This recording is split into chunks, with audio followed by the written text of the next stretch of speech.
श्रीमंत आणि गरीब यांच्यातल्या विचारसरणीतला तीन महत्वाचा फरक की जो रॉबर्ट कियोसाकी यांनी सांगितलेला आहे तो आपण आता पाहणार आहोत. व्हिडिओ शेवटपर्यंत पहा. श्रीमंत लोक आणि गरीब लोक याच्यातला महत्वाचा एक पहिला फरक म्हणजे ते जोखीम कशी हाताळतात त्यावर आहे. उदाहरणार्थ इन्शुरन्स घेणं, मग ते मेडिकल इन्शुरन्स असेल, टर्म इन्शुरन्स असेल, ऍक्सिडेंटल इन्शुरन्स असेल, तर हे इन्शुरन्स घेणं अत्यंत आवश्यक आहे की ज्याच्यामुळे आपली जोखीम तिथं कव्हर होते.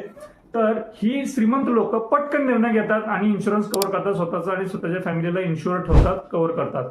दुसरं असं आहे की पैशाला कामाला लावतात. गरीब लोक हे पैशासाठी काम करतात आणि श्रीमंत लोक हे पैशाला कामाला लावतात. आता पैशाला कामाला लावणं म्हणजे आपले पैसे महागाईपेक्षा 2-4% वाढले तर याचा अर्थ असा होतो की ते पैसे आपल्यासाठी काम करतायत.